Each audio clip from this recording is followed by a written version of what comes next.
ಇದ್ದಾರೆ. ಅದಾದ್ಮೇಲೆ 2-3 ಸಾರಿ ಭೇಟಿ ಆಗಿದೆ, ಬಟ್ ಅದೇ ಫಸ್ಟ್ ಭೇಟಿ. ಅದಾದ್ಮೇಲೆ ಬಂದು ಪುಷ್ಪಾ ಮೇಡಮ್ ಸರ್ ಕೂತಿದ್ದಾರೆ, ಪ್ಲಾನ್ ತಗೊಂಡಿದ್ದಾರೆ. ಇವತ್ತು ಏನೇ ಮಿರಾಕಲ್ ಆಗಿದೆ ಸಂಜಯ್ ಲೈಫ್ ಅಲ್ಲಿ ಅಂದ್ರೆ ಅದನ್ನ ಫುಲ್ ಕ್ರೆಡಿಟ್ ಕೊಡೋದು ನಮ್ಮ ಪುಷ್ಪಾವತಿ ಮೇಡಮ್. ಯಾಕಂತ ಹೇಳಿದ್ರೆ ಹೌದು, ಖಂಡಿತ ಈ ಏಜ್ ಅಲ್ಲಿ ಸಪೋರ್ಟಿಂಗ್ ಬೇಕೇ ಬೇಕಾಗುತ್ತೆ, ಆ ಮೆಂಟ್ರಿಂಗ್ ಬೇಕಾಗುತ್ತೆ. ನೋಡಿ, ಈ ವಜ್ರನ ರೋಡಲ್ಲಿ ನಿಂತ್ಕೊಂಡು ವಜ್ರ ಬೇಕಾ ವಜ್ರ, ನಿಮ್ಗೆ ಯಾರಾದ್ರೂ ವಜ್ರ ಬೇಕಂದ್ರೆ ಯಾರು ತಗೊಂತೀರ ನೀವು?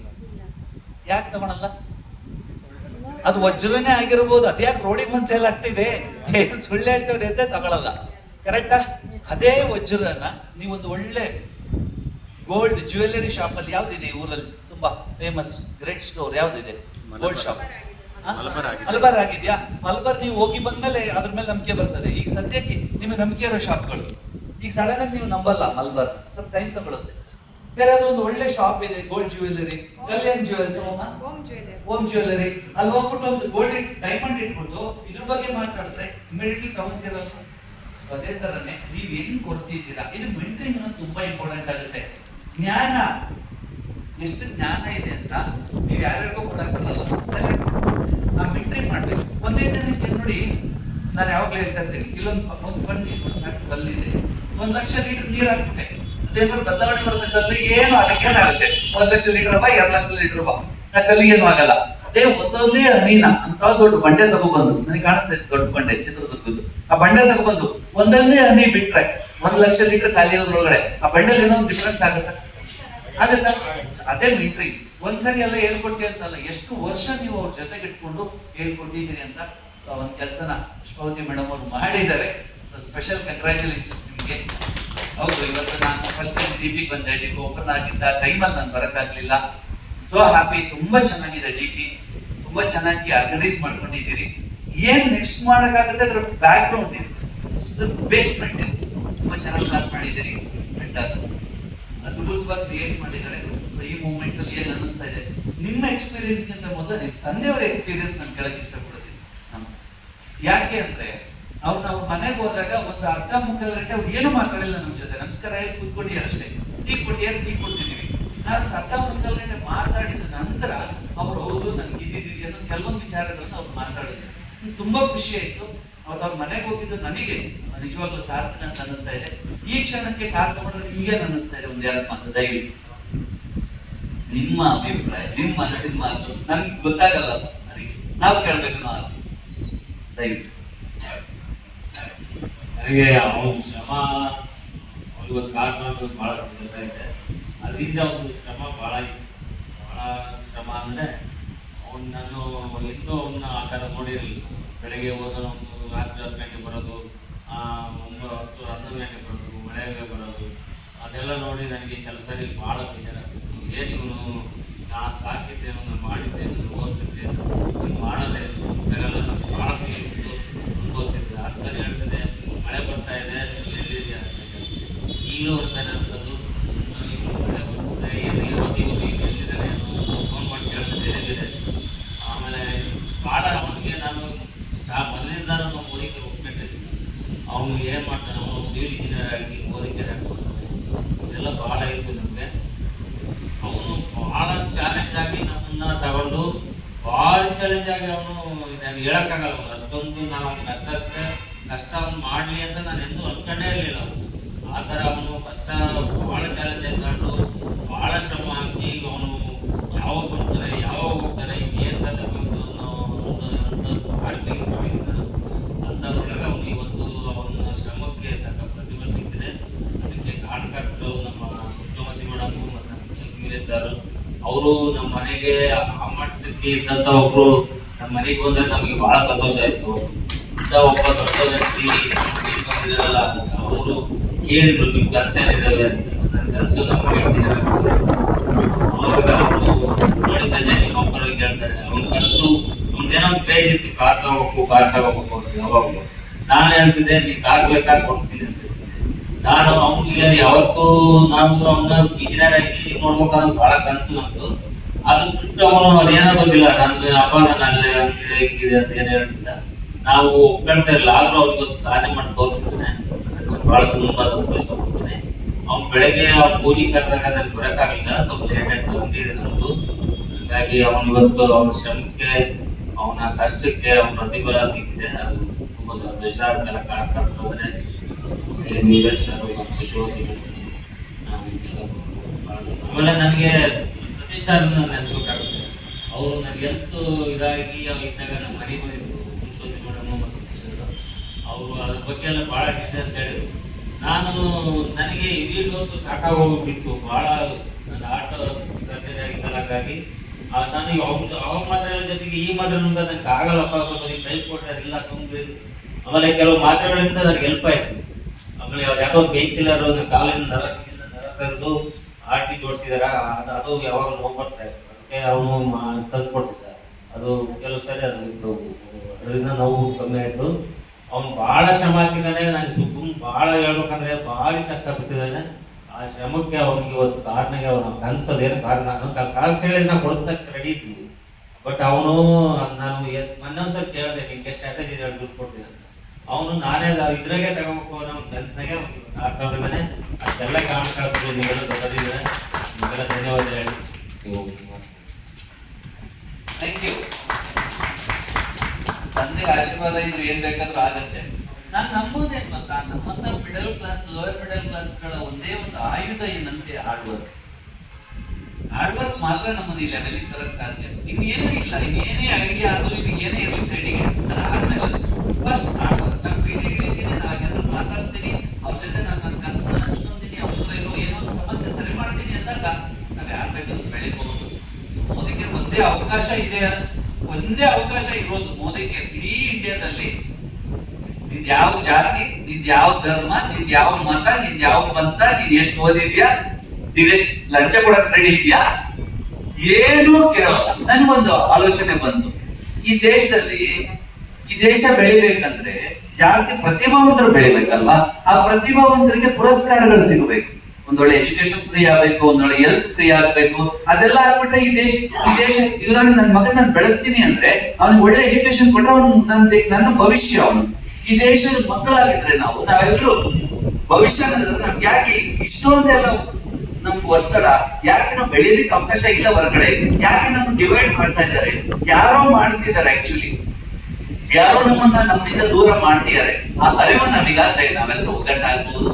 ನಮ್ಮ ಅದೃಷ್ಟ ನಮ್ಗೆ ಅವಕಾಶ ಸಿಕ್ಕಿದ್ರೆ ನಾವೆಲ್ಲರೂ ಒಗ್ಗಟ್ಟಾಗೋದಕ್ಕೆ. ಸೊ ಈ ಕ್ಷಣದಲ್ಲಿ ಸಂಜಯ್ ಅವರಿಗೆ ಏನು ಅನ್ನಿಸ್ತಾ ಇದೆ? Yes please welcome Sanjay. ಜೋರ ಚಪ್ಪಾಳೆ. Over to Sanjay. Thank you so much sir.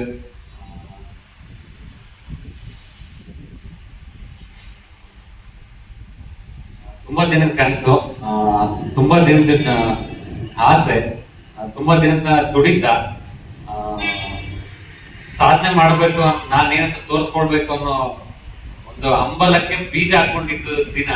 So ಅದು ಇವತ್ತು ಗಿಡ ಆಗಿ ಮರ ಆಗಿ ಫಲ ಕೊಟ್ಟು, ಸೊ ಇನ್ನೊಬ್ಬರಿಗೆ ಅದು ಏನ್ ಹೇಳ್ಬೋದು, ಆ ಒಂದು ಖುಷಿನ ಕೊಡುವಂತ ಎಕ್ಸಾಂಪಲ್ ಆಗಿ ನನ್ನ ಕನಸಿನ ಕಾರ ನಿಂತಿದೆ. ತುಂಬಾ ಖುಷಿ ಆಗ್ತಿದೆ. ಸತತ 4 ವರ್ಷ ಕಷ್ಟಪಟ್ಟಿದ್ದೀನಿ ಈ ದಿನಕ್ಕೋಸ್ಕರ. ಅಂದ್ರೆ ಹೇಗೆಂದ್ರೆ ಜಸ್ಟ್ ನಾನೇನೋ ಒಂದು ಓಡ್ತಾ ಇದ್ದೀನಿ, ಒಂದು ಉದ್ದೇಶ ಇಟ್ಕೊಂಡು ಓಡ್ತಾ ಇದ್ದೀನಿ ಅಂದ್ರೆ ಹೇಗೆ ಉಸಿರು ಕಟ್ಕೊಂಡು ಓಡ್ತೀವೋ ಪಡ್ಕೊಳ್ಬೇಕು ಅಂತ. ಫಾರ್ ಎಕ್ಸಾಂಪಲ್ ಹೇಳ್ಬೇಕಂದ್ರೆ ನಾನು ನೀರ್ ಕುಡಿಬೇಕು, ಎಲ್ಲ ಕೂತಿದ್ದೀನಿ, ನೀರ್ ಕುಡಿಯೋಕ್ಕೋಸ್ಕರ ನಾನು ಎಷ್ಟು ಹಂಬಲವಾಗಿ ಅಲ್ಲಿಗೆ ಹೋಗ್ತೀನಿ, ಅಷ್ಟೇ ಹಂಬಲವಾಗಿ ನಾನು ಇವತ್ತಿನ ದಿನಕ್ಕೋಸ್ಕರ ಮೊದಲನೇ ದಿನದ ಇವತ್ತಿನವರೆಗೂ ಕೆಲಸ ಮಾಡಿದ್ದೀನಿ. ಇದು ಕರೆಕ್ಟ್ ಆಯ್ತು ಅಂತ ಅನ್ಕೊಂತೀನಿ ನಾನು. ಸೊ ನೀವು ಒಂದು ಉದಾಹರಣೆ ಹೇಳೋದಾದ್ರೆ, ಬೆಳಗ್ಗೆಯಿಂದ ಯಾವ್ದೋ ಡ್ಯೂಟಿ ಹೋಗಿ ಕೆಲಸ ಮಾಡ್ತಾ ಇರ್ತೀವಿ, ಮಧ್ಯಾಹ್ನ ನಾನು ಊಟ ಮಾಡ್ಬೇಕೀಗ. ಆ ಊಟ ಮಾಡಕ್ ಹಂಬಲ ಇರುತ್ತಲ್ಲ, ಹಂಬಲನ ಇಟ್ಕೊಂಡು ನಾನು ಕೆಲಸ ಮಾಡಿ ಇವತ್ತು ನನ್ನ ಕನಸಿನ ಕಾರ್ಯಕ್ಕೆ ನಾನು ಓನರ್ ಆಗಿದ್ದೀನಿ. ಅಷ್ಟು ಹೆಮ್ಮೆ ಕೊಡ್ತಿದೆ, ಖುಷಿ ಕೊಡ್ತಿದೆ. ಒಂದು ಗೋಲ್ಡನ್ ಮೂಮೆಂಟ್. ಗರ್ವ ಇಲ್ಲ, ಅಹಂಕಾರ ಇಲ್ಲ, ಒಂದೇನೋ ಸಮಾಧಾನ ಇದೆ, ಸ್ಯಾಟಿಸ್ಫ್ಯಾಕ್ಷನ್, ಇನ್ಸ್ಪೈರಿಂಗ್ ಆಗಿದ್ದೀನಿ ಅನಿಸ್ತಾ ಇದೆ. ಸೊ ಒಂದು ವಂಡರ್ಫುಲ್ ಸಿಚುವೇಶನ್ ಕ್ರಿಯೇಟ್ ಆಗಿದೆ, ಕ್ರಿಯೇಟ್ ಮಾಡ್ಕೊಂಡಿದ್ದೀನಿ, ಕ್ರಿಯೇಟ್ ಮಾಡಿಸಿದ್ದಾರೆ, ಕ್ರಿಯೇಟ್ ಮಾಡಿದೆ ಪ್ಲಾಟ್ಫಾರ್ಮ್. ಸೊ ಅದಕ್ಕೆ ತುಂಬಾ ಖುಷಿ ಆಗ್ತಿದೆ. ಸೊ ಮೊದಲನೇ ಬಾರಿ ಹೇಳ್ಬೇಕಂದ್ರೆ, ಯಾಕೆ ಇವತ್ತು ಒಬ್ಬ ಸಿವಿಲ್ ಇಂಜಿನಿಯರ್ ಇಲ್ಲಿ ಬಂದು ನಿಂತಿದ್ದಾನೆ ಅಂದ್ರೆ, ಸೊ ಫಸ್ಟ್ ಆಫ್ ಆಲ್ ನಮ್ಮ ತಂದೆ ಹೇಳ್ತಾ ಇದ್ರು, ತುಂಬಾ ಕಷ್ಟಪಟ್ಟು ಓದಿಸಿದ್ದೀನಿ, ತುಂಬಾ ಕಷ್ಟಪಟ್ಟು ಬೆಳೆಸಿದ್ದೆ, ಇಂಜಿನಿಯರಿಂಗ್ ಮಾಡಿಸಿದ್ದೆ. ಸೊ ಅದಾದ್ಮೇಲೆ ಮೋದಿಕೇರಿಗೆ ಯಾಕೆ ಬಂದ ಅನ್ನೋದು ಪ್ರಶ್ನೆ ನಮ್ಮ ತಂದೆಗೂ ಇದೆ, ಸಾಕಷ್ಟು ಜನಕ್ಕೂ ಇದೆ. ಆ ಪ್ರಶ್ನೆಗೆ ಆನ್ಸರ್ ಏನಂತ ಹೇಳಿದ್ರೆ, ಸೊ ಫೈನಲಿ ನನಗೆ ನನ್ನ ಲೈಫಲ್ಲಿ ರಿಯಲೈಸೇಷನ್ ಆಗಿದೆ ಸರ್, ಏನೇ ಮಾಡಿದ್ರು ಫೈನಲಿ ದುಡ್ಡೇ ಇಂಪಾರ್ಟೆಂಟ್. ಫೈನಲಿ ದುಡ್ಡು ಇಂಪಾರ್ಟೆಂಟ್ ಅಂತ ನನಗೆ ಕೊನೆಗೆ ಫೈನಲಿ ಕಂಡಿತ್ತು. ಯಾಕೆ ದುಡ್ಡು ಇಂಪಾರ್ಟೆಂಟ್? ನಮ್ಮ ತಂದೆ ಬೈಪಾಸ್ ಸರ್ಜರಿ ಹಾರ್ಟ್ ಆಪರೇಷನ್ ಆಗಿತ್ತು, ದುಡ್ಡು ಹೊಂದ್ಸಕ್ಕೆ ನನ್ನ ಪರಿಸ್ಥಿತಿ ಇಲ್ಲ. ಕೆಲಸ ಮಾಡ್ತಾ ಇದ್ದೀನಿ, ತೋಟ ಊರಿಗೆ ತೋಟ ಕಟ್ಟಿದರೆ ಕಷ್ಟಪಟ್ಟು ತೋಟ ಕೈ ಬಿಟ್ಟು ಹೋಗ್ತಾ ಇದೆ. ತೋಟ ಹೊಡ್ಸ್ಕೊಳ್ಳೋಕೆ ಬೋರ್ವೆಲ್ ಹಾಕ್ಸಕ್ ದುಡ್ಡಿಲ್ಲ. ತಂದೆ ಹಾಸ್ಪಿಟಲ್ ಕರ್ಕೊಂಡು ಹೋಗ್ಬೇಕು, ಅಣ್ಣನ್ ಕಾರ್ ಕೇಳಬೇಕು, ಇನ್ಯಾರೋ ಕಾರ್ ಕೇಳಬೇಕು, ಕಾರ್ ಕೊಡ್ತಾ ಇಲ್ಲ. ಮತ್ತೆ ಏನ್ ಪ್ರಶ್ನೆ? ದುಡ್ಡು. ಮತ್ತೆ ತಮ್ಮನ್ ಓದ್ತಾ ಇದ್ದಾನೆ, ಅವ್ನು ಕಾಲೇಜ್ ಫೀಸ್ ಕಟ್ಬೇಕು. ಅಪ್ಪ ಯಾರಾದ್ರೂ ಸಾಲ ಮಾಡ್ಕೊಂಡ್ ಬರ್ತಿದ್ದಾರೆ, ಬೆಳಗಿನ ಸಾಯಂಕಾಲ ಅಂಗಡಿಯಲ್ಲಿ ಕುತ್ಕೊಂಡು ದುಡಿಮೆ ಮಾಡಿ 2-3 ಸಾವಿರ ಜೋಡಿಸಿ ಇಟ್ಟು ಅದನ್ನೆಲ್ಲ ಬ್ಯಾಂಕ್ ಅಲ್ಲಿ ಒಡವೆ ಅಡ ಇಟ್ಟು ತಂದು ತಮ್ಮನ್ ಓದಿಸ್ತಿದ್ದಾರೆ. ಮತ್ತೆ ಏನ್ ದುಡ್ಡು? ಈ ಎಲ್ಲದಕ್ಕೂ ಮೂಲ ನನಗೆ ದುಡ್ಡೇ ಕಂಡಿತ್ತು. ಈ ದುಡ್ಡು ಅನ್ನೋದು ಇಷ್ಟೊಂದು ಆಟ ಆಡ್ಸುತ್ತೆ ನಮ್ಮನ್ನ. ಈ ದುಡ್ಡು ಇಷ್ಟೊಂದು ಇಂಪಾರ್ಟೆಂಟ್? ಇದು ಒಳಗಡೆ ಬಂದಿದ್ದ ಪ್ರಶ್ನೆ. ಯಾಕೆ ನನಗೆ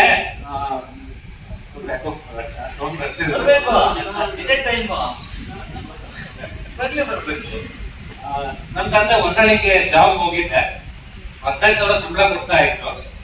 ನಾನು ಯೋಚನೆ ಮಾಡಿದ್ದೀನಿ, 5 ವರ್ಷ ಬಿಟ್ರೆ ನನ್ನ ಸಂಬಳ ಎಷ್ಟು ಲೆಕ್ಕ ಹಾಕೊಂಡೆ, ಒಂದು 24,000. ಇನ್ನೊಂದು 5 ವರ್ಷ ಬಿಟ್ರೆ ಇಷ್ಟ ಆಗುತ್ತೆ, ಯಾಕೆ ಒಂದು 30,000. ಓಕೆ, ಸಂಬಳ ಜಾಸ್ತಿ ಆಗ್ತಾ ಹೋಗುತ್ತೆ, 30,000 ಸಂಬಳ. ನಾನು ಮದುವೆ ಆಗ್ತೀನಿ, ನಾನು ಮನೆ ಕಟ್ಟಬೇಕು, ಈ 30,000 ನಿಭಾಯಿಸಕ್ ಆಗುತ್ತೆ? ಪ್ರಶ್ನೆ ಬಂತು ನನಗೆ ಪ್ರಾಕ್ಟಿಕಲಿ. ಆ ಪ್ರಶ್ನೆಗೆ ಆನ್ಸರ್ ಸಿಗ್ತಾ ಇಲ್ಲ. ಏನ್ ಮಾಡ್ಬೇಕು? ಹೊರಗಡೆ ಬಿಟ್ಟೆ ಸೀದಾ ಕೊಡಗಲ್ಲ ಮತ್ತೆ ನನ್ನ ಜೀವನ ಬದಲಾಗುತ್ತೆ, ನನ್ನ ಕನ್ಸಿಡರ್ ಇರುತ್ತೆ. ಅಲ್ಲಿಗೆ ಹೋಗಿ ಒಬ್ಬ ಕಂಟ್ರಾಕ್ಟರ್ ಹತ್ರ ನಾನು ನಿಂತ್ಕೊಂಡೆ, ಕೆಲಸ ಸ್ಟಾರ್ಟ್ ಮಾಡಿದೆ. ಹೇಗೇನು ಏನ್ ಪ್ರಶ್ನೆಗಳು ಬಂದು ಮತ್ತಲ್ಲೇ ಕ್ರಿಯೇಟ್ ಆಗ್ತಾ ಇದೆ. ಹೇಗೆ ನಾನು ಆದ್ಮೇಲೆ ನನ್ನ ತಂದೆ ಒಬ್ಬ ಫ್ರೆಂಡ್ ನ ಕಳ್ಸಿಕೊಟ್ರು, ನನ್ನ ಫ್ರೆಂಡ್ ಇಂದ ಅವನು ಕಂಟ್ರಾಕ್ಟರ್, ಅವನ ಹತ್ರ ಹೋಗಿ ಕೆಲಸ ಮಾಡು, ತುಂಬಾ ಖುಷಿಯಾಗಿ ಕಳ್ಸಿಕೊಟ್ರು. ಮತ್ತೆ ಹೇಗೇನು ಅಲ್ಲಿಗೆ ಹೋದೆ, ಮತ್ತೆ ನನ್ನ ಜೀವನ ಬದಲಾಗತ್ತೆ. ಅಲ್ಲಿ ನಿನ್ನ ತುಂಬಾ ದೊಡ್ಡ ಮಟ್ಟಕ್ಕೆ ನಾನು ಬೆಳೆಸ್ತೀನಿ, ತುಂಬಾ ದೊಡ್ಡ ಮಟ್ಟಕ್ಕೆ ನೀನು ಕರ್ಕೊಂಡು ಹೋಗ್ತೀನಿ ಅಂತ ಕರ್ಕೊಂಡ್ ಬಂದ್ರು. 1 ವರ್ಷ ನನ್ನ ಹತ್ರ ಮಾಡು, ಒಂದು 12,000 ಸಂಬಳ ಕೊಡ್ತೀನಿ. ಇದು ಬಹಳ ವರ್ಷ, 2022 ಆಗಿರೋದು. 12,000 ಸಂಬಳ ಕೊಡ್ತೀನಿ, ಕೆಲಸ ಮಾಡು. ಹೇಗೇನ್ ಮತ್ತೆ ಬಂತು 12,000 ಸಂಬಳ, ದುಡ್ಡು, ಮತ್ತೆ ದುಡ್ಡು. ನಾನು ಫೈನಲಿ ನಾನು ಹುಟ್ಟಿದ್ದೇನಕ್ಕೆ ನಾನು ಬರೀ 15,000 ಸಂಬಳ ತಗೊಳಕ ಈ ಒಂದು ಪ್ರಶ್ನೆಗಳು ಏನ್ ಕಾಡ್ತಾ ಬಂತು. ಇದೆಲ್ಲ ಪ್ರಶ್ನೆಗಳಿಗೆ ಉತ್ತರ ಒಂದು ದಿನ ನನಗೆ ಒಂದು ಟ್ರೈನಿಂಗ್ ಅಟೆಂಡ್ ಮಾಡಿದೆ. ಟ್ರೈನಿಂಗ್ ಅಲ್ಲಿ ದುಡ್ಡು ಮಾಡ್ಬೇಕು. ನನಗೆ ಮೋದಿಕೇರಿ ಬಂದಿದ್ದು ದುಡ್ಡು ಸಿಗುತ್ತೆ ಅಂತಾನೆ ಬಂದೆ. ಲಕ್ಷ ದುಡಿಬಹುದು, ಕೋಟಿ ದುಡಿಬಹುದು, ಕಾರ್ ತಗೊಳ್ಬಹುದು, ಮನೆ ಕಟ್ಬಹುದು, ಇದೆಲ್ಲ ಕೇಳಿದ್ರು. ಇದೆಲ್ಲ ನೋವು ತಿಂದಿದ್ನಲ್ಲ, ಓಕೆ ಏನೋ ಐತೆ ನನಗೆ ಅಂತ ಒಂದು ಆಸೆ ಉಂಟು.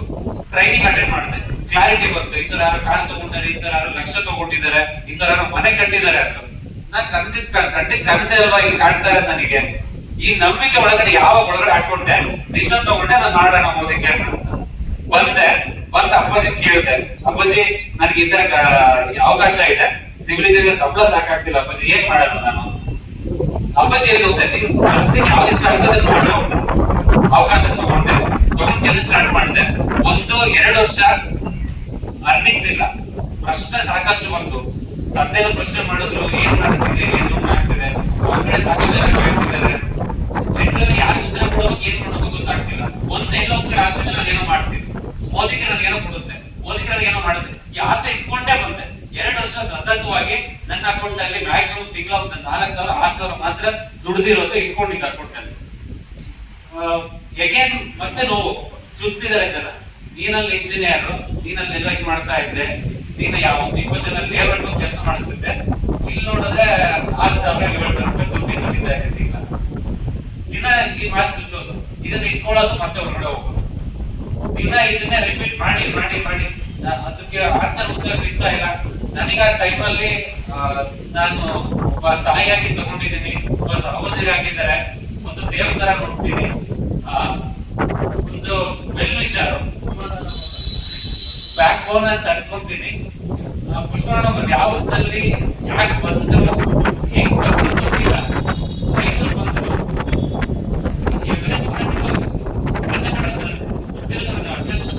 ಫೀಲ್ಡ್ ಮಾಡಿರೋನು ನಾನೇ. ಆದ್ರೆ ಆ ಸತ್ತಿರೋ ಜೀವ ಇದ್ದರೆ ಒಳಗಡೆ, ಆ ಸತ್ತಿರೋ ಜೀವ ತುಂಬೋದು ನಾವು. ಆ ಜೀವ ತುಂಬಿ ದಿನ ಜೀವ ತುಂಬೋದು, ಜೀವ ತುಂಬಿ ಹೊರಗಡೆ ಫೀಲ್ಡ್ ಕಳಿಸೋದು, ದಿನ ಮತ್ತೆ ನೆಗೆಟಿವ್ ಆಗ್ತಿನ ಮತ್ತೆ ಜೀವ ತುಂಬೋದು. ಇದನ್ನ ಮಾಡಿ ಮಾಡಿ 4 ವರ್ಷ ಉಳಿಸ್ಕೊಂಡು ಬಂದ್ರು. ಮತ್ತೆ ಈ ಚಾಲೆಂಜ್, ಒಂದ್ ಕಡೆ ಅಪ್ಪನ ಆಸೆ ಇದೆ ಇಂಜಿನಿಯರ್ ಆಗಿ ದುಡಿಬೇಕು ಅಂತ, ಅದನ್ನ ಈಡೇರಿಸ್ತಾ ಒಂದ್ ಕಡೆ ನನ್ನ ಲೈಫಲ್ಲಿ ಬೆಳಿಬೇಕನ್ನೋ ಆಸೆ ಇದೆ. ಅಪ್ಲೈ ನಾನು ತುಂಬಾ ನೀನ್ ಬೆಳಿತೀಯ, ನೀನ್ ಏನು ಸಾಧನೆ ಮಾಡ್ತೀಯ ಅಂತ ಹೇಳ್ತಿದ್ದಾರೆ. ಇವರಿಗೆ ನಾನು ಸಮಾಧಾನವಾಗಿಲ್ಲ ಅಥವಾ ಇವ್ರಿಗೆ ಸಮಾಧಾನವಾಗಿಲ್ಲ, ಎರಡರ ಮಧ್ಯೆ ಸಿಗಾಕೊಂಡ್ಬಿಟ್ಟಿದ್ದೀನಿ. ಇಲ್ಲೋ ಪ್ರೀತಿ ಇದೆ, ಇಲ್ಲೋ ಪ್ರೀತಿ ಇದೆ. ಎರಡರ ಮಧ್ಯದಲ್ಲಿ ಯಾವ ಪ್ರೀತಿಗೆ ನಾನು ಬೆಟ್ಟ ಹಾಕಿ ಗೊತ್ತಾಗ್ತಾ ಇಲ್ಲ, ಯಾವ ಪ್ರೀತಿ ಸ್ಪಂದಿಸ್ತಾನ ಗೊತ್ತಾಗ್ತಾ ಇಲ್ಲ. ಇದ್ರ ಮಧ್ಯದಲ್ಲಿ ಬಿಸ್ನೆಸ್ ಮಾಡ್ತಿದ್ದೀನಿ, ಟ್ರೈನ್ ತಗೊಂತಿದ್ದೇನೆ. ಒಂದು ಸಿಚುವೇಶನ್ ಬಂತು, ಹೊಳಲ್ಕೆರೆ ಹೋಗ್ಬೇಕಿತ್ತು ಇಲ್ಲಿ ಚಿತ್ರದುರ್ಗದಿಂದ. ಅಕೌಂಟ್ ಅಲ್ಲಿ ದುಡ್ಡಿಲ್ಲ, 25 ರೂಪಾಯಿ ಇದೆ, 5 ರೂಪಾಯಿ ಕಾಯಿನ್, 20 ರೂಪಾಯಿ ನೋಟು, ಒಂದು 15,000 ರೂಪಾಯಿ ಆರ್ಡರ್ ಸಿಕ್ತು ಹೊಳಲ್ಕೆರೆಯಲ್ಲಿ ನನಗೆ. ಒಂದು 15,000 ಆರ್ಡರ್ ತುಂಬಾ ಖುಷಿ ಆಗ್ತದೆ. 15,000 ಆರ್ಡರ್ ಸಿಗುತ್ತೆ ನನ್ನ ಕೈಗೆ, 15,000 ದುಡ್ಡು ಸಿಗುತ್ತೆ ಅಂತ. 25 ರೂಪಾಯಿ ಪೆಟ್ರೋಲ್ ಇದೆ, ದುಡ್ಡಿದೆ. ಸ್ಕೂಟಿಲಿ ಸ್ಕೂಟಿಯಲ್ಲಿ ನೋಡಿದ್ರೆ 25 ರೂಪಾಯಿ ಪೆಟ್ರೋಲ್ ಹಾಕ್ಸ್ಬೇಕು, 35 ಕಿಲೋಮೀಟರ್ ಮೈಲೇಜ್ ಕೊಡುತ್ತೆ. ಲೆಕ್ಕ ಹಾಕೊಂಡ್ರೆ ನಾನು ಹೊಳಲ್ಕೆರೆ ಹೋದ್ರೆ ವಾಪಸ್ ಬರೋ ಗ್ಯಾರಂಟಿ ಇಲ್ಲ. ಫ್ರೆಂಡ್ಸ್ ಕೇಳಿದ್ರೆ ಏನು ಮರ್ಯಾದೆ ಹೋಗುತ್ತೆ ಅಂತ ಫ್ರೆಂಡ್ಸ್ ದುಡ್ಡು ಕೇಳ್ತಿಲ್ಲ. ಕೇಳಿದ್ರೆ 500 ರೂಪಾಯಿ ಕೇಳಬೇಕು, ಒಂದೆರಡು ದಿನ ವಾಪಸ್ ಕೇಳ್ತಾರೆ, ಕೊಡಕ್ ಧೈರ್ಯ ಇಲ್ಲ. ಅಪ್ಪನ್ ಕೇಳೋಣ, ಪ್ರಶ್ನೆ ಬಂದೇ ಬರುತ್ತೆ ತಂದೆಗೆ, ಇದಕ್ಕೆ ಓದಿಸಿದ್ದೇನೆ, ನೀನ್ ನನ್ನ 500,000 ಕೇಳೋ ಪರಿಸ್ಥಿತಿ ಬಂದಿದ್ಯಾ? ನಾನು ಕೇಳಕ್ ಹೋಗಿಲ್ಲ ಯಾವತ್ತೂ ಅಲ್ಲ. ಇಂಥ ಪರಿಸ್ಥಿತಿ 25 ರೂಪಾಯಿ ಪೆಟ್ರೋಲ್ ಹಾಕೊಂಡು ಡೌನ್ ಬಂತ ಸ್ಕೂಟಿ ಆಫ್ ಮಾಡೋದು, ಡೌನ್ ಅಲ್ಲಿ ಹೋಗೋದು. ಕಡಿಮೆ ಗೊತ್ತಿರ್ಬೋದು ಎಷ್ಟು ಡೌನ್, 2 ಕಿಲೋಮೀಟರ್ ಫ್ರೀ ಆಗಿ ಹೋಗುತ್ತೆ. ಸ್ಕೂಟಿ ಆಫ್ ಮಾಡ್ಕೊಂಡು ಡೌನಿಗೆ ಹೋದೆ, ಹೆಂಗೋ ತಡ್ಕೊಂಡು ಹೋದೆ ಅಲ್ಲಿವರೆಗೂ. 15,000 ರೂಪಾಯಿ ಆರ್ಡರ್ ಸಿಕ್ತು. ಎಷ್ಟು ಖುಷಿ ಆಯ್ತು ಅಂದ್ರೆ 15,000 ರೂಪಾಯಿ ಆರ್ಡರ್ ಅಲ್ಲಿ ಫುಲ್ ಟೈಮ್ ಮಾಡಿಸ್ಕೊಂಡು ಪೆಟ್ರೋಲ್ ಹಾಕೊಂಡು ಬಂದ್ಬಿಟ್ಟೆ ತಗೊಂಡೆ. ಅಷ್ಟು ಜರ್ನಿ ಇದೆಯಲ್ಲ, ಅಲ್ಲಿ ನನಗೆ ಒಂದು ಧೈರ್ಯ ಕೊಡ್ತು. ಓಕೆ, ಈಗ ನನಗೆ 15,000 ಒಂದಿನ ಸಿಕ್ಕಿದೆ ಅಂದ್ರೆ ಏನು ಆಗುತ್ತೆ ನನಗೆ ಅಂತ ಅದೇ ಧೈರ್ಯದ ಮೇಲೆ ಸ್ಟಾರ್ಟ್ ಮಾಡಿದೆ. ಒಂದೇ ನಂಬಿಕೆ, ನನ್ನ ಈಗಲೂ ಕೂಡ ಕಾರ್ ತಗೊಂಡಿದ್ದೀನಿ. ಇದು ಚಿಕ್ಕ ಡ್ರೀಮ್ ಅಂತ ಅನ್ಕೊಂಡಿದ್ದೀನಿ ಅಷ್ಟೇ, ಇನ್ನು ದೊಡ್ಡದು ಕ್ರಿಯೇಟ್ ಮಾಡೋದು ದೊಡ್ಡದಿದೆ. ಈಗಲೂ ಅಷ್ಟೇ ನಂಬಿಕೆ ಇದೆ. ಮೇಡಮ್ ಹೇಳ್ತಾ ಇದ್ರು, ನಾನು ಬೆಳಗ್ಗೆ 7 ಗಂಟೆಗೆ ಚಳಕಲ್ಲಿ ಇರ್ತಿದ್ದೆ, ಮತ್ತೆ 12 ಗಂಟೆಗೆ ಇದು ಫ್ಯಾಕ್ಟ್ ಇದು ಹೊಳಲ್ಕೆರೆಯಲ್ಲಿ ಇರ್ತಾ ಇದ್ದೆ. ನಾನು ಈವನ್ ಸೀಬರಕ್ಕೆ ಹೋಗ್ತಾ ಇದ್ದೆ ಬೈಕಲ್ಲೇ. ಒಂದು ದಿನಕ್ಕೆ 180 ಕಿಲೋಮೀಟರ್ ಬೈಕ್ ಹೊಡಿತಿದ್ದೀನಿ, ಡೈಲಿ ಹೊಡಿತೀನಿ, ಇವತ್ತು ಹೊಡೆದಿದ್ದೀನಿ. ಒಂದು ಸಿಚುವೇಶನ್ ನನಗೆ ಯಾವತ್ತೂ ಪೇರೆಂಟ್ಸ್, ನಮ್ಮ ತಂದೆ ನೋವಾಗಿದೆ. ಅವ್ನು 10 ಗಂಟೆಗೆ ಬರ್ತಾನೆ, 11 ಗಂಟೆಗೆ ಬರ್ತಾನೆ, ಊಟ ಮಾಡಲ್ಲ, ತಿಂಡಿ ತಿನ್ನ ನೋವು ಇದಾರೆ ಒಳಗಡೆ, ತಿಂಡಿ ತಿಂತಾ ಇಲ್ಲ, ಇವ್ನು ಯಾಕೆ ಬೇಕಿತ್ತು, ಇವೆಲ್ಲ ಪ್ರಶ್ನೆ ಇದಾವೆ. ಆದ್ರೆ ನನಗೆ ಯಾವತ್ತೂ ಲಿಟ್ರಲಿ 1% ನನಗೆ ಪೇನ್ ಅನ್ಸಿಲ್ಲ. ನೀವು ನಂಬ್ತಿರ ಬಿಡ್ತಾರೆ, ಇದು ಅನ್ರಿಯಲ್ ಅನ್ಕೊಳ್ತೀನಿ. ಬೆಳಗ್ಗೆ 11 ಗಂಟೆಗೆ ನಾನು ಐಮಂಗ್ಲಾಕ್ ಹೋದೆ, ಪ್ರಾಡಕ್ಟ್ ಸರ್ವಿಸ್ ಕೊಡ್ಬೇಕಿತ್ತು. 10:30ಗೆ ಐಮಂಗ್ಲ ಹೋದೆ, ಪ್ರಾಡಕ್ಟ್ ಕೊಟ್ಟೆ. ಅರ್ಜೆಂಟ್ ಹೋಗ್ಬೇಕಾಗ್ತದೆ ಹೊಳಲ್ಕೆರೆಗೆ ಬಾ ಅಂತ. ಸೊ ಹೊಳಲ್ಕೆರೆ ಪ್ರಾಡಕ್ಟ್ ಕೊಟ್ಟೆ. ಹೊಳಲ್ಕೆರೆ ಪ್ರಾಡಕ್ಟ್ ಕೊಟ್ಟು ತರೀಕೆರೆ ಅವ್ರಿಗೆ ಕಾಲ್ ಮಾಡಿದ್ರು, ತರೀಕೆರೆ ಬಂದು ಪ್ರಾಡಕ್ಟ್ ಕೊಡ್ಬೇಕು ಅರ್ಜೆಂಟ್ ಸರ್ವಿಸ್ ಅಂತ ಹೇಳಿ. ಹೊಳಲ್ಕೆರೆಯಿಂದ ಮತ್ತೆ ನಾನು ಬಸ್ಸಿಗೆ ಹೋಗಕ್ಕಾಗಲ್ಲ, ದುರ್ಗ ಬಂದು ಒಬ್ಬರದ್ದು ಕಾರ್ ಬಾಡಿಗೆ ತಗೊಂಡೆ. ಕಾರ್ ಬಾಡಿಗೆ ತಗೊಂಡು ತರೀಕೆರೆಗೆ ಹೋದೆ, ತರೀಕೆರೆ ಪ್ರಾಡಕ್ಟ್ ಕೊಟ್ಟೆ. ತರೀಕೆರೆಗೆ ಹೋಗಕ್ ಮುಂಚೆ ನನಗೆ ಸವಳಂಗದವ್ರು ಶಿಕಾರಿಪುರದವ್ರು ಕಾಲ್ ಮಾಡಿದ್ರು. ಇದು ಒಂದೇ ದಿನ ಆಗಿರೋ ಸ್ಟೋರಿ. ನನಗೆ ಪ್ರಾಡಕ್ಟ್ ಬೇಕು, ತರೀಕೆರೆ ಪ್ರಾಡಕ್ಟ್ ಕೊಟ್ಟು ಸವಳಂಗ ಪ್ರಾಡಕ್ಟ್ ಕೊಟ್ಟೆ. ಸವಳಂಗ ಪ್ರಾಡಕ್ಟ್ ಕೊಟ್ಟು ವಾಪಸ್ ಮನೆಗೆ 1 ಗಂಟೆಗೆ ಬಂದೆ. ಅರೌಂಡ್ ಅವ್ರು ಲೆಕ್ಕ ಆಗುತ್ತೆ 650 ಕಿಲೋಮೀಟರ್ ಒಂದೇ ದಿನ ಗಾಡಿ ಓಡಿಸಿದ್ದೀನಿ. ಆದ್ರೆ ಈ ಜರ್ನಿ ಒಬ್ಬ ತಂದೆಯಾಗಿ ಜನ್ಮ ಕೊಟ್ಟಿರೋದು ನೋವು ಅವರಿಗಿದೆ. ಬಟ್ ನನ್ನ 650 ಕಿಲೋಮೀಟರ್ ಒಂದೊಂದು ಕಿಲೋಮೀಟರ್ ಖುಷಿಯಾಗಿ ಎಂಜಾಯ್ ಮಾಡಿದ್ದೀನಿ. ಇಷ್ಟು ಜನರಿಗೆ ನಾನು ಸರ್ವಿಸ್ ಕೊಟ್ಟನಲ್ಲ, ಅಥವಾ ಇಷ್ಟು ಜನ ನನ್ನ ನಂಬಿದಾರಲ್ಲ, ಅವತ್ತು ಇನ್ನೂ 2 ನನ್ನ ಕರೆದಿದ್ದು ಕೂಡ ನಾನು ಹೋಗ್ತಾ ಇದ್ದೆ. ಯಾಕಂತ ಹೇಳಿದ್ರೆ, ಒಂದು ನಾನು ನಂಬಿದ್ದು, ಇದನ್ನ ಒಂದು ಬಿಸ್ನೆಸ್ ಫಾರ್ಮುಲಾ ನಂದು. ಎಲ್ಲಿ ಸಮಸ್ಯೆ ಇದೆ ಅಲ್ಲಿ ಪರಿಹಾರ ಬೇಕು, ಹೌದಲ್ವಾ? 100% ಪರಿಹಾರ ಬೇಕು. ಆ ಪರಿಹಾರಕ್ಕೆ ಸೊಲ್ಯೂಷನ್ ನಮ್ಮ ಮೋದಿ ಕಿರಣ್ ನನಗೆ ಗೊತ್ತಿತ್ತು. ಸೊ ಈ ಮೋದಿ ಕಿರಣ್ ನಂಬಿ ನಾನು ಎಲ್ಲರೂ ಹೇಳ್ತಾ ಇದ್ರು ಅಗ್ರಿಕಲ್ಚರ್ ಎಕ್ಸ್ಪರ್ಟ್. ನನಗೆ ಎಲ್ಲೋ ಕಡೆ ರೈತರು ನೋವು, ಅವ್ರನ್ನ ಏನ್ ಬೇಕು ಅನ್ನೋ, ಏನೋ ನಾನು ಜಾಸ್ತಿ ಲಾಭ ತೆಗಿಬೇಕು, ನಾನು ರೋಗ ಬರ್ತಾ ಇದೆ, ಗಿಡಗಳು ಹೋಗ್ತಾ ಇದೆ, ಉಳಿಸ್ಕೊಳಕ್ ಆಗ್ತಾ ಇಲ್ಲ. ಈ ನೋವನ್ನ ನಂದೇ ನೋವು ಅನ್ಕೊಂಡಿದ್ದಕ್ಕೆ ನಾನು ಇವತ್ತಿನ ಮಾಡಕ್ಕಾಗಿಲ್ಲ. ಯಾವುದೇ ಕಾರಣಕ್ಕೂ ನಾನು ಯಾವ ರೈತನ ಹತ್ರನೂ ಕೂಡ ನಾನು ದುಡ್ಡು ಮಾಡ್ಬೇಕಿತ್ತು, ಇಷ್ಟು BA ಮಾಡ್ಬೇಕಂತ ಲಿಟ್ರಲಿ ಹೋಗಿಲ್ಲ. ನಾನು ಆ ರೈತನಿಗೆ ಏನೋ ಸಮಸ್ಯೆ ಇದೆ, ನಾನು ಅವನಿಗೆ ಕೊಡ್ಬೇಕು. ಇಲ್ಲೇ ನನ್ನ ಫ್ರೆಂಡ್ ಇದ್ದಾನೆ, ಒಂದಿನ ಕೇಳಿದೆ, ಸಂಪೂ ನಾನು ಈ ತರ ಫೀಲ್ಡ್ ಹೋಗ್ತೀನಿ ಕಣ, ರೈತರದೇನೋ ಗೊತ್ತಿಲ್ಲ, ತುಂಬಾ ಏನೋ ಮನೆ ಮಗನ್ ತರ ನೋಡ್ತಾರೆ, ಮನೇಲಿ ಏನೋ ಕರೀತಾರೆ, ಊಟಕ್ಕೆ ಇಡ್ತಾರೆ, ಇದು ಯಾಕೆ ಬರುತ್ತಾ ಸಂಪೂ ಅಂತ ಕೇಳಿದೆ. ಅವ್ನು ಹೇಳಿದ್ರೆ ನನಗೆ ಗೊತ್ತಿಲ್ಲ, ನೀನೊಬ್ಬದ ರೈತರ ತೋಟ ಮನೆಗೆ ಸೊಲ್ಯೂಷನ್ ಕೊಡ್ತಿದ್ಯಾ, ಆ ತೋಟ ನಂಬ್ಕೊಂಡು ಮಕ್ಳ ಎಜುಕೇಶನ್ ನಿಂತಿದೆ, ಆ ತೋಟ ನೋಡ್ಕೊಂಡು ಮದುವೆ ಮಾಡ್ಬೇಕಂತಿದ್ದಾರೆ, ಆ ತೋಟ ನೋಡ್ಕೊಂಡು ಒಂದು ಕಾರ್ ತಗೊಳ್ಬೇಕಂತಿದ್ದಾರೆ, ಆ ತೋಟ ನಂಬ್ಕೊಂಡು ಯಾರೋ ಸಾಲ ತೀರ್ಸ್ಬೇಕಂತಿದ್ದಾರೆ. ಅದೆಲ್ಲರಿಗೂ ಈ ಸೊಲ್ಯೂಷನ್ ಕೊಡೋ ಮತ್ತೆ ನಿಮ್ ದೇವರದಲ್ಲಿ ನೋಡ್ತಾರೆ, ಏನ್ ನೋಡ್ತಾರೆ ಅಂತ ಹೇಳಿ ಇವನು ಹೇಳ್ದ. ಅವತ್ತು ಎಷ್ಟು ಗ್ರೇಟ್ ಫೀಲ್ ಆಯ್ತು ನನಗೆ ಅಂತ ಹೇಳಿದ್ರೆ, ನನ್ನ ಬಗ್ಗೆ ಒಂದ್ ಕಡೆ ಇಂಥ ಫ್ರೆಂಡ್ಸಿಗೆ ತುಂಬಾ ಗ್ರೇಟ್ ಅನಿಸ್ತು. ನಾನು ಎಷ್ಟು ಗ್ರೇಟ್ ನನಗೂ ಪರ್ಸನಲ್ ಅನಿಸ್ತು.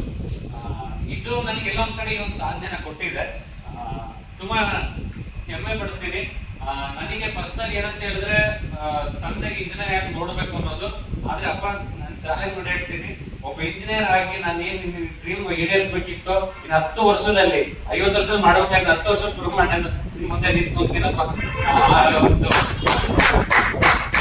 ನಿಮ್ಮ ಅಪ್ಪನಿಗೆ ಒಂದು 100 ಜನರು ಇಂಜಿನಿಯರ್ಗಳು ಟೀ ಮಾರ್ತಿರೋರ್ನ, ಹೋಟ್ಲಲ್ಲಿ ಕೆಲಸ ಮಾಡ್ತಿರೋರ್ನ, ಈ ಹೋಟೆಲಲ್ಲಿ ತಟ್ಟೆ ಕ್ಲೀನ್ ಮಾಡ್ತಿರೋರ್ನ, ಆಯ್ತಾ, ಪೆಟ್ರೋಲ್ ಬಂಕಲ್ಲಿ ಪೆಟ್ರೋಲ್ ಹಾಕಿರೋ 100 ಜನರು ಲಿಸ್ಟ್ ಕೊಡ್ತೀನಿ, ಹೋಗಿ ಮಾತಾಡ್ಸ್ಕೊಂಡು ಆಮೇಲೆ ನೀವು ಓದಿಕ್ಕೆ ಬೇಡ ಏನ್ ಮಾಡ್ಲಿ ಅಂತ ನೀವು ಒಬ್ಬರೇ ಹೇಳ್ತಾರೆ. ದೊಡ್ಡವರಿಗ ಏನಾದ್ರು ಕನೆಕ್ಟ್ ಆಯ್ತಾ ನಿಮ್ಗಳಿಗೆ? ಇವತ್ತು ಬೆಂಗಳೂರಿಗೆ ಹೋದ್ರೆ ಮಿನಿಮಮ್ ನೀವು ಯಾರು ಮಾತಾಡ್ಸಿದ್ರೆ ಇಂಜಿನಿಯರ್ ಆಗಿದೆ ಅಂತಲೇ ಹೇಳೋದು. ಓದಿಗೂ ಮಾಡೋ ಕೆಲಸಕ್ಕೂ ಕನೆಕ್ಷನ್ ಇಲ್ಲ. ನಾವ್ ಯಾವ ಕ್ಷೇತ್ರದಲ್ಲಿ ಗೆಲ್ಬೇಕಂತಿದೆ ಅದ್ರಲ್ಲಿ ನುಗ್ಬಹುದು. ಫೈನಲಿ 10 ವರ್ಷದಲ್ಲಿ ಏನಾಗ್ಬೇಕಂತಿದ್ದೀರಾ? ಸರ್ ಫಸ್ಟ್ ನನ್ನ ಡ್ರೀಮು, ನಾನು ಇದನ್ನ ಕಂಡಿದ್ದು ಕಾರ್ ತಗೊಳ್ಬೇಕನ್ನೋದು ಪ್ರೂವ್ ಮಾಡಿದ್ದೀನಿ.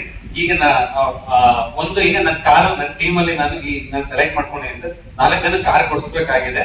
ಸೊ ಹೆಚ್ಚು ಜನರಿಗೆ ನಾನು ಒಂದು ಒಳ್ಳೆ ರಿಸಲ್ಟ್ ಕೊಡಬೇಕು, ದೊಡ್ಡ ಟೀಮ್ ಕಟ್ಟಬೇಕು ಅನ್ನೋದು ಸರ್. ಪರ್ಸನಲಿ ನಾನು ಒಬ್ಬ ತಂದೆ ಮಗನಾಗಿ ನನ್ನ ತಂದೆಗೆ ಆಸೆ ಈಡೇರಿಸೋದಾದ್ರೆ ಈ ಒಂದು 4 ವರ್ಷದಲ್ಲಿ ಒಂದು 25 ಲಕ್ಷ ರೂಪಾಯಿ ಸೈಟ್ಗೆ ಪ್ಲಾನ್ ಮಾಡಿದ್ವಿ ಸರ್. ಮೋದಿಗೆ ಮುಖಾಂತರ ತಂದೆಗೆ ಅನ್ನೋದಕ್ಕಿಂತ ಒಬ್ಬ ಮಗನಾಗಿ ಸಾರ್ಥಕತೆಯನ್ನು ತೋರಿಸ್ತೀವಿ ಸರ್. ನಾವು ಜಸ್ಟ್ 10 ಇಯರ್ಸ್ ಒಳಗಡೆ ಸರ್ ಇದೇ ಚಿತ್ರದುರ್ಗದಲ್ಲಿ 2 ಕೋಟಿ ಮನೆ ಕಟ್ಟೋದಕ್ಕೆ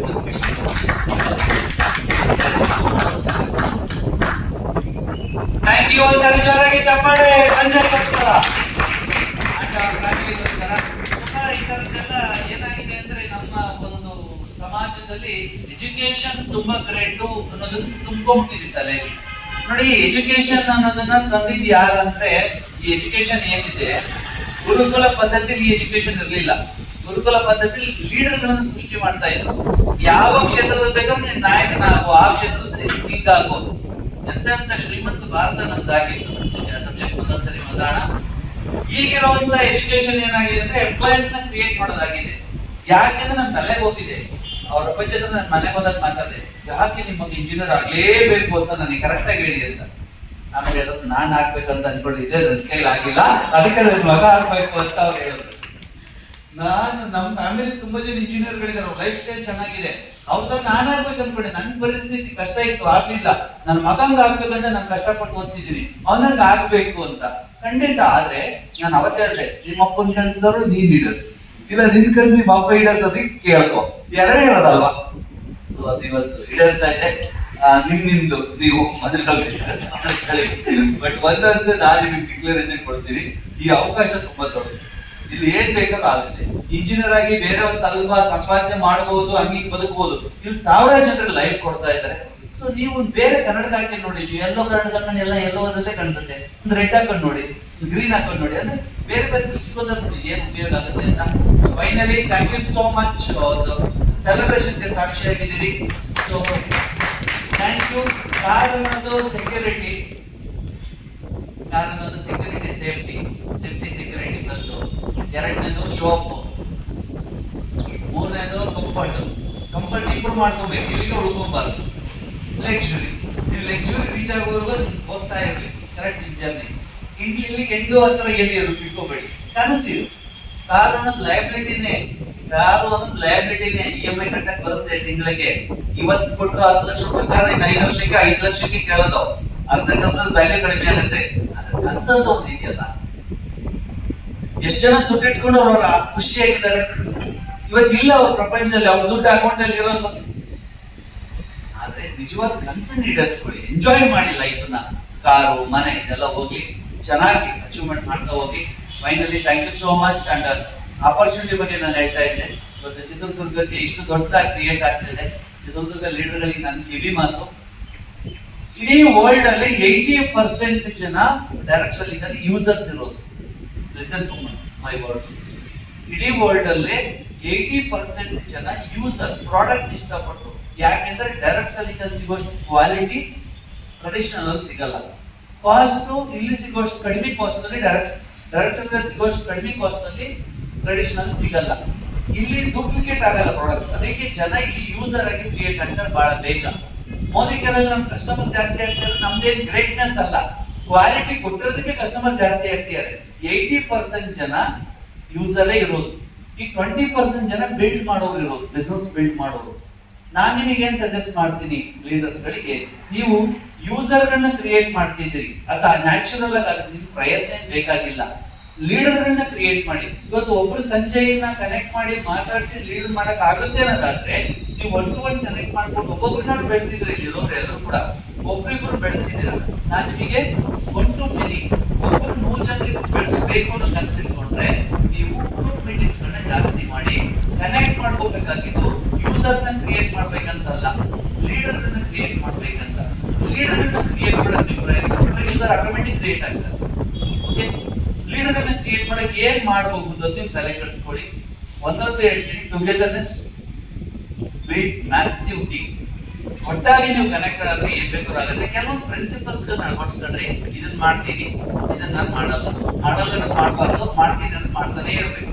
ಈ ತರ ಥ್ಯಾಂಕ್ ಯು ಸೋ ಮಚ್. ಮತ್ತೆ ಈ ಒಂದು ಬಿಸ್ನೆಸ್ ಚಿತ್ರದುರ್ಗಕ್ಕೆ ಫಸ್ಟ್ ಟೈಮ್ ನಾನು ಚಿತ್ರದುರ್ಗಕ್ಕೆ ಬಂದಿದ್ದು, ಪ್ರಾಡಕ್ಟ್ ಮಾಡೋದಕ್ಕೆ ಬಂದಿದ್ದೆ, ಬಟ್ ಬಿಸ್ನೆಸ್ ಅನ್ನ ಅಪ್ರೋಚ್ ಮಾಡಿ ಬಿಸ್ನೆಸ್ ಮಾಡೋದಕ್ಕೆ ಬಂದಿದ್ದು ಫಸ್ಟ್ ನಮ್ಮ ಲತಾಮಣಿ ಮೇಡಮ್ ಅವರಿಗೆ. ಫಸ್ಟ್ ಅವ್ರಿಗೆ ಕರ್ಕೊಂಡು ಹೋದ್ರು, ಒಬ್ರು ಲೇಡಿ ಬಂದು ಕೂತ್ಕೊಂಡ್ರು, ನಾನು ಅವ್ರು ನೋಡಿದೆ, ಕರೆಕ್ಟ್ ಆಗಿ ಪ್ರೆಸೆಂಟೇಶನ್ ಮಾಡಿದೆ, ಅರ್ಥ ಮಾಡ್ಕೊಂಡ್ರು, ಎರಡು ದಿನ ಬಿಟ್ಟು ಜಾಯಿನ್ ಆದ್ರು, ಬಿಸ್ನೆಸ್ ಬಿಲ್ಡ್ ಮಾಡಿದ್ರು. ಇವತ್ತು ಏನೆಲ್ಲ ಮಿರಾಕಲ್ ಆಗ್ತಿದೆ. ಒಂದು ಪಾರ್ಕ್ ನಮ್ಮ ಲತಾಮಣಿ ಮೇಡಮ್ ಅವ್ರದ್ದು ಇದೆ. ಕಂಗ್ರಾಚುಲೇಷನ್ಸ್. ನಮ್ಮ ಜೊತೆಗೆ ಇವತ್ತು ಲತಾಮಣಿ ಮೇಡಮ್ ಕೂಡ ಇದ್ದಾರೆ. ಅಂಡ್ ತುಂಬಾ ಸ್ಪೀಡ್ ಆಗಿ ಇವನ್ನ ಡೆವಲಪ್ಮೆಂಟ್ ಮಾಡಿರೋದ್ರಲ್ಲಿ ನಮ್ಮ ಕುಸುಮ ಮತ್ತೆ ಗಂಗಾಧರ್ ಇಬ್ರು ಕೂಡ ತುಂಬಾ ಜೊತೆ ಆಗಿ ಕುಸುಮ ಗಂಗಾಧರ್ ಬ್ರ್ಯಾಂಡ್ ಆಗಿ ಕ್ರಿಯೇಟ್ ಮಾಡಿ ತುಂಬಾ ಜನರನ್ನ ಬೆಳೆಸಿದ್ದಾರೆ. ನಮ್ಮ Pushpa madam, Soumya madam, Sudhakar sir, Satish sir, ತುಂಬಾ ಹಳೆ ಊಲಿ ನಮ್ಗೆ ಸತೀಶ್ ಸರ್. ಓಕೆ, ಅಂದ್ರೆ ತುಂಬಾ ಪವರ್ಫುಲ್ ಲೀಡರ್ಶಿಪ್. ಅವರೊಂದು ಮಾತು ಎಷ್ಟು ಪವರ್ಫುಲ್ ಆಗಿತ್ತು ಮೇಡಮ್, ನಿಮ್ಮ ಮಾತು ನನಗೆ ತುಂಬಾ ಇಷ್ಟ ಆಗಿತ್ತು. ಸ್ಪೀಡ್ ಆಗಿ ಬಂದವರು, ಓಕೆ, ನಾವು ಜರ್ನಿ ಮಾಡ್ತಿದ್ವಿ ಅನ್ನೋದು ತುಂಬಾ ಕನೆಕ್ಟ್ ಆಯ್ತು. ಸತೀಶ್ ಸರ್ ನಿಮ್ಮ ಮಾತು ಕೂಡ ಅದ್ಭುತವಾಗಿ ಕನೆಕ್ಟ್ ಆಯ್ತು. ಸಂಜಯ್ ಸರ್ ಕನೆಕ್ಟ್ ಆಗಿದ್ದಾರೆ. ಸಾಕಷ್ಟು ಜನ ಇದ್ದಾರೆ ಸಕ್ಸಸ್. ಆದ್ರೆ ಇಲ್ಲಿ ಎದುರುಗಡೆ ನೀವು ಖುಷಿಯಾಗಿ ಮಾತಾಡ್ಕೊಂಡು ಮನೆಗೆ ಹೋಗಿ ನೀವ್ ಹೆಂಗಿರ್ತೀರ ಅನ್ನೋದ್ರ ಮೇಲೆ ನಿಮ್ ಬಿಸ್ನೆಸ್ ಬೆಳೆಯುತ್ತೆ. ನೀವ್ ಇಲ್ಲಿ ಖುಷಿಯಾಗಿರ್ತೀರಿ, ನಿಮ್ ಮನೆಗೆ ಹೋದಾಗ ನಿಮ್ ಯಾರೋ ಫ್ರಂಟ್ ಲೈನ್ ನೋಡಿದಾಗ ನಿಮಗೆ ಏನ್ ಅನ್ಸುತ್ತೆ? ಸಿಂಪಲ್, ಮಿರರ್ ತರ ನಾವು. ಓಕೆ, ಅವರು ಜನನು ನಮಗೆ ಮಿರರ್ ತರ. ನಾನೀಗ ಪೂಜಾ ಮೇಡಮ್ ಹತ್ರ ಹೆಂಗಿರ್ತೀನಿ ಅನ್ನೋದ್ರ ಮೇಲೆ, ನಾನು ಹೆಂಗಿದ್ದೀನಿ ಅನ್ನೋದ್ರ ಮೇಲೆ ಅವ್ರು ನನ್ನ ಜೊತೆ ಹೆಂಗಿರ್ತಾರೆ. ಸೊ ಹಂಗೆ ನಾನು ಏನ್ ಹೇಳಕ್ ಹೊರಡ್ತಾ ಇದ್ದೀನಿ ಅಂದ್ರೆ, ನೀವು ಮನೆಗೆ ಹೋದ ನಂತರ ನೆಗೆಟಿವ್ ಅನ್ನ ಪಾಸಿಟಿವ್ ಮಾಡಕ್ ಟ್ರೈ ಮಾಡಿದ್ರೆ ಬಿಸ್ನೆಸ್ ನೋಡ್ತಿದೆ. ಬಿಸ್ನೆಸ್ ನೀವು ಸಣ್ಣದಾಗ ನೋಡಕ್ ಆಗೋದೇ ಇಲ್ಲ. ನೀವು ಬೆಳೀರಿ, ಬಿಸ್ನೆಸ್ ಬೆಳೆಯುತ್ತೆ. ನೀವು ಇಲ್ಲಿ ಬೆಳೀರಿ, ಬಿಸ್ನೆಸ್ ಬೆಳೆದೇ ಬೆಳಿ. Okay, thank you so much. ನನ್ನ ಮಾತನ್ನ ಕಂಪ್ಲೀಟ್ ಮಾಡ್ತಾ ಯಾರು ಇನ್ವೈಟ್ ಮಾಡ್ತಿದ್ಯಾ ನಾನು ಪುಷ್ಪ ನೀವು ಬರ್ತೀನಿ. Okay, so please welcome Pushpavathi madam. And ನನ್ನ ಮಾತನ್ನ ಕೇಳಿಸ್ಕೊಂಡ್ರೆ ನಿಮ್ಮೆಲ್ಲರಿಗೂ ಥ್ಯಾಂಕ್ ಯು. ಸಂಜೆ ನಿಮ್ಮ ಮಾತು ತುಂಬಾ ಖುಷಿಯಾಗಿ ಕನೆಕ್ಟ್ ಆಯ್ತು. ಖಂಡಿತ ಇದೆಲ್ಲ ಬೇಕು, ಇದೆಲ್ಲ ಮಸಾಲ ಚೆನ್ನಾಗಿರುತ್ತೆ. ಯಾರೋ ಒಬ್ರು ಶ್ರೀಮಂತರು ಮನೆ ಮಕ್ಕಳು ಕೋಟ್ಯಾಧೀಶರು ಬಂದಿಷ್ಟು ಮಜಾ ಮಾಡಕ್ ಆಗೋದೇ ಇಲ್ಲ ಲೈಫ್ ನ. ಅವ್ರು ಮಜಾ ಮಾಡಕ್ಕೋಸ್ಕರನೇ ಕುಟ್ಕ ತಿಂತಾರೆ, ಮಜಾ ಮಾಡಕ್ಕೋಸ್ಕರನೇ ಡ್ರಿಂಕ್ ಮಾಡ್ತಾರೆ, ಏನು ಗಾಂಜಾ ತಿಂತಾರೆ, ಏನೋ ತಿಂತಾರೆ ಅವ್ರು ಮಜಾ ಮಾಡಕ್ಕೆ. ನಮ್ ನಿಜವಾದ ಮಜಾ ಇದು, ಜನರನ್ನ ಯಶಸ್ವಿಗೊಳಿಸಿ. Thank you. ಜೈ ಶ್ರೀರಾಮ್.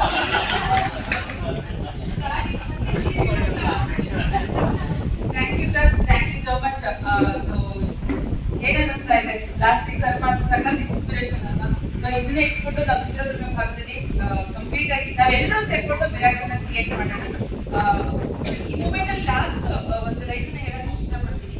ಯಾವ ವ್ಯಕ್ತಿ ಸತತವಾಗಿ ಕಲಿತಾ ಬರ್ತಾನೆ, ಯಾವ ವ್ಯಕ್ತಿ ಸತತವಾಗಿ ಶರಣಾಗತಿ ಹೊಂದ್ತಾ ಹೋಗ್ತಾನೆ, ಯಾವ ವ್ಯಕ್ತಿ ಸತತವಾಗಿ ಹಾರ್ಡ್ ವರ್ಕ್ ಮಾಡ್ತಾ ಹೋಗ್ತಾನೆ, ಯಾವ ವ್ಯಕ್ತಿ ಸತತವಾಗಿ ಒಬ್ಬ ವ್ಯಕ್ತಿನ ನಂಬ್ತಾ ಹೋಗ್ತಾನೆ, ಯಾವ ವ್ಯಕ್ತಿ ಸತತವಾಗಿ ಒಂದು ಕಂಪನಿನ ನಂಬ್ತಾ ಹೋಗ್ತಾನೆ, ಯಾವ ವ್ಯಕ್ತಿ ಅವನಿರ್ತಕ್ಕಂಥ ಸರೌಂಡಿಂಗು ಅವನ ಸಾಧನೆನ ಅವನು ನಂಬ್ತಾ ಹೋಗ್ತಾನೆ, ಯಾವ ವ್ಯಕ್ತಿ ಅವನ ಕನಸನ್ನ ಅವನು ಬೆನ್ನತ್ತಿ ಹೋಗ್ತಾನೆ, ಅವನು ಮಾತ್ರ ಗೆಲ್ಲೋದಕ್ಕೆ ಸಾಧ್ಯ. ಸೊ ಎವ್ರಿ ಮೂಮೆಂಟ್ ನಾನು ಇದನ್ನ ಸಂಜೆ ಅವ್ರಿಗೆ ಹೋಲಿಕೆ ಆಗುತ್ತೆ ಅಂತ ಅನ್ಕೊಂಡಿದೀನಿ. ಖಂಡಿತ ಎವ್ರಿ ಮೂಮೆಂಟ್ ಅವ್ರು ನನ್ನ ಜೊತೆ ಫೋನಲ್ಲಿ ಮಾತಾಡಿದ್ರು ಅಂತಂದ್ರೆ ಹಾಫ್ ಅನ್ ಅವರ್ ಡಿಸ್ಕಷನ್ ಇರುತ್ತೆ, ವೆರಿ ವ್ಯಾಲ್ಯೂಬಲ್ ಆಗಿರುತ್ತೆ. ಒಂದೊಂದು ಮೂಮೆಂಟ್ ಅಲ್ಲಿ ಮಹಾಭಾರತ ಓದ್ತಾರೆ, ಮಹಾಭಾರತ ಕನೆಕ್ಟ್ ಮಾಡ್ಕೊಂಡು ಮ್ಯಾಮ್ ಹಾಗೆ ಹೀಗೆ ಅಂತ ತುಂಬಾ ಚೆನ್ನಾಗಿ ಕನೆಕ್ಟ್ ಮಾಡ್ತಾ ಹೋಗ್ತಾರೆ. ಸೊ ಹೇಳಿದ್ದನ್ನ ಅಕ್ಸೆಪ್ಟ್ ಮಾಡ್ತಾ ಹೋಗ್ತಾರೆ. ಒಂದ್ ಮೂಮೆಂಟ್ ಅಲ್ಲಿ ರಾಮಾಯಣಕ್ಕೆ ಕನೆಕ್ಟ್ ಮಾಡ್ಕೊಳ್ತಾರೆ, ಒಂದ್ ಮೂಮೆಂಟ್ ಅಲ್ಲಿ ಅವ್ರ ಲೈಫ್ ನ ಕನೆಕ್ಟ್ ಮಾಡ್ಕೊಳ್ತಾರೆ, ಒಂದ್ ಮೂಮೆಂಟ್ ಅಲ್ಲಿ ಟೆಕ್ನಾಲಜಿಗೆ ಕನೆಕ್ಟ್ ಮಾಡ್ಕೊಳ್ತಾರೆ, ಒಂದ್ ಮೂಮೆಂಟ್ ಅಲ್ಲಿ ಬಿಸ್ನೆಸ್ ಗೆ ಕನೆಕ್ಟ್ ಮಾಡ್ಕೊಳ್ತಾರೆ. ಎವ್ರಿ ಮೂಮೆಂಟ್ ಎಕ್ಸ್ಟ್ರಾರ್ಡಿನರಿ ನಾಲೆಡ್ಜ್ ಅನ್ನ ಇಟ್ಕೊಂಡು ಅವರು ಮೂವ್ ಆಗ್ತಾ ಇದ್ದಾರೆ. ಯಾಕೆಂದ್ರೆ ಇದು ನಿಮ್ದಿನ, ನಿಮ್ ಬಗ್ಗೆ ಮಾತ್ರ ಮಾತಾಡ್ಬೇಕು ನಾನು. ಸೊ ಈ ರೀತಿ ಕನೆಕ್ಟ್ ಆಗ್ತಾ ಜಾಸ್ತಿ ಕಲಿತಾ ಹೋಗ್ತಾರೆ, ಜಾಸ್ತಿ ಇನ್ವಾಲ್ವ್ ಆಗ್ತಾರೆ. ಈಗ ಎಕ್ಸಾಂಪಲ್ ಸುಧಾಕರ್ ಸರ್ ಯಾವ್ದಾದ್ರು ಒಂದ್ ಲೈನ್ ಅವ್ರ ಜೊತೆಗೆ ಹೋಗುವಾಗ ಸುಧಾಕರ್ ಸರ್ ಏನಾದ್ರೂ ಒಂದ್ ಪಾಯಿಂಟ್ ಹೇಳಿದ್ರು ಅಂದ್ರೆ ಅದನ್ನ 100% ಬಿಲೀವ್ ಮಾಡ್ತಾರೆ ಮೇಡಮ್.